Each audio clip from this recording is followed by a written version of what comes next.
Hey everybody, today we're going to be interviewing my friend Arsalan, and right now this is for the ENES 460 course, but also for the Executive Lounge blog on Blog Talk Radio.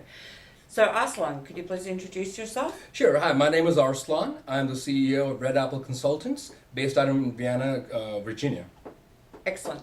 So do you want to give us your 30-second elevator speech? What I've found is that a lot of students and first-time entrepreneurs don't know how to really approach people or how to communicate the point right away. So I like to kind of have people introduce themselves with their elevator pitch so that students can have a good idea of how to. Sure. The first step is to make sure that you're not nervous at all. You just want to be as confident as you can. It's your 30 seconds to get in with the customer, with the client. You try to feel them out, what they're trying to go for. Are they trying to go for service? Are they trying to save money, or both?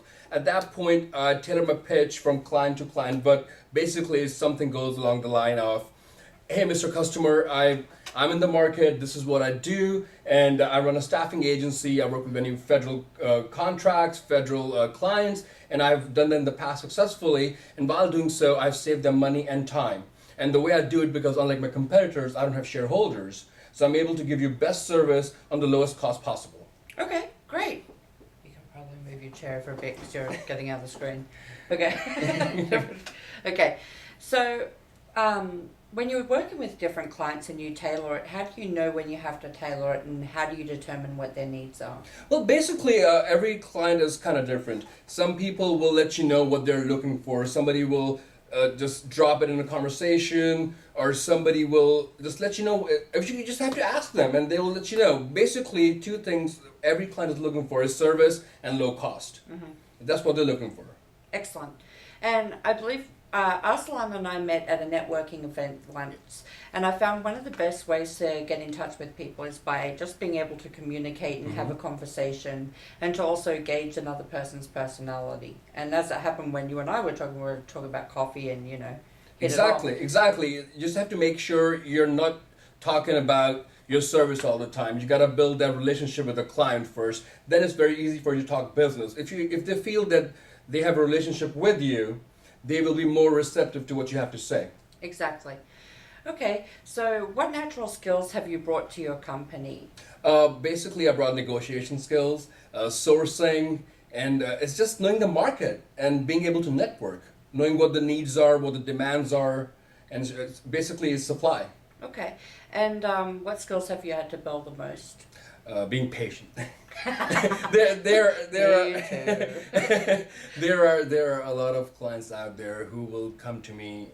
Since I'm running a staffing agency, they will come to me with their requirement, and they don't know what they're looking for, and they will tell me this is what I want, and I will submit a resume, and they would interview 10 people, and they would turn around and tell me, this is not what I'm looking for, this is what I want. But if I were to go back to job requirements, the resume is matching to the T, but the client changes his mind. So it's very important to be patient with your clients.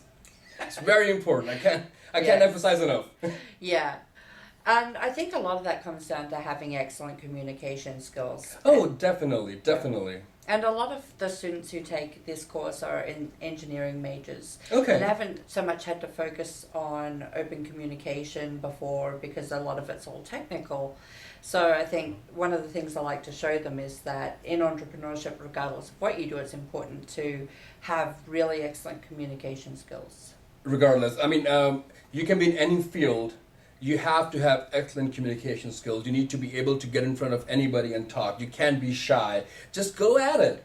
Yeah, exactly. I think, what would you say is one of the biggest weaknesses in entrepreneurship, or when people want to start their companies?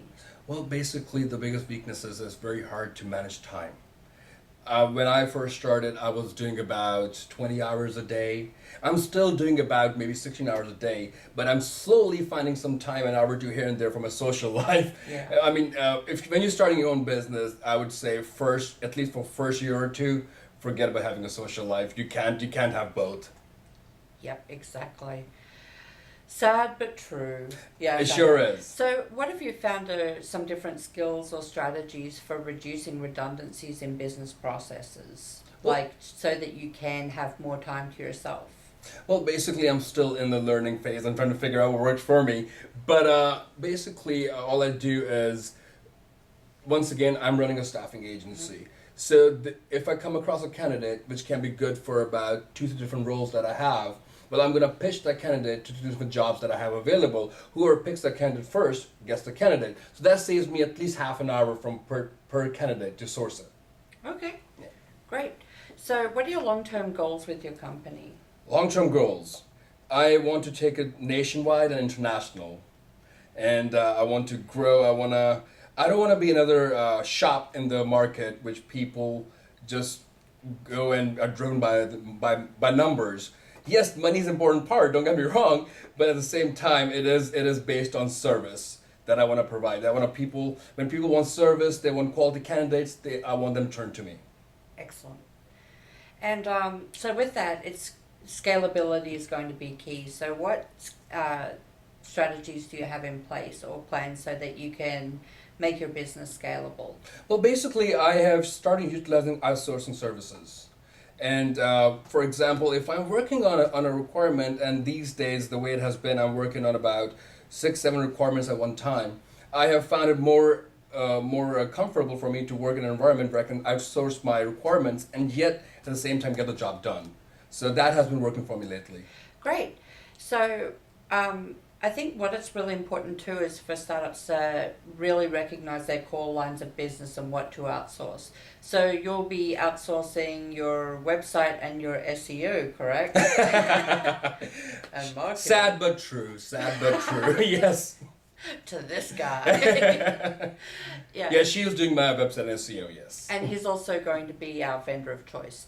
So when we look at the section in the course on cluster dynamics, this is where it's really important to understand that there are other people in compatible lines of business. So with what Arsalan does, with being able to find people and put them on contracts and be able to provide an office manager or someone to help me, I can also help him with marketing and all the other sort of background stuff that he doesn't specialize in. Exactly. So with cluster dynamics, then we can find overlaps in the kinds of clients that we both deal with and be able to go towards them with a strong competitive advantage. Exactly. So right now we've got a strategic alliance between our two companies, which we're going to be using in order to build both of our businesses. So when you start your own companies, if it's a service company especially, it's going to be critical that you really can identify strengths in other people who you can align your company with.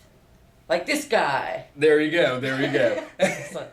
So a lot of my clients are from other countries or women, service-disabled, veteran-owned small businesses, minority-owned small businesses.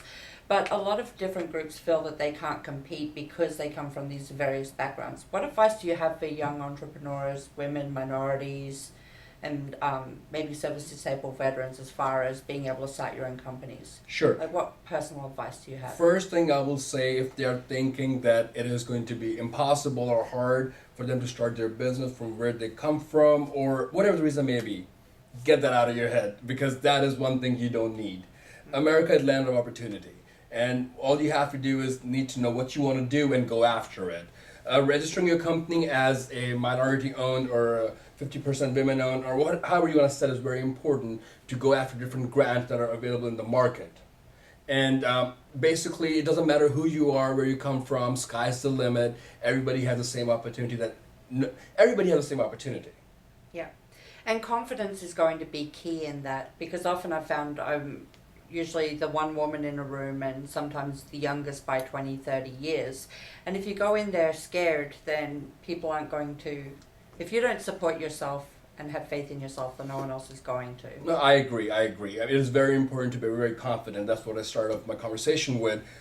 Because your client will get in about 30 seconds, they will make a decision in their head if they want to work with you or not. So a 30-second elevator pitch, like you mentioned earlier, is very important. And being very presentable and being very confident with your client, being able to look them in the eye and tell them the way it is, and taking control of the conversation is very important. Excellent.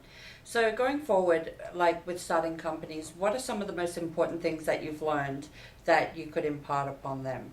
Sure. Well, basically, what I did when I started my company, I jumped first and looked after, and which is not a good advice.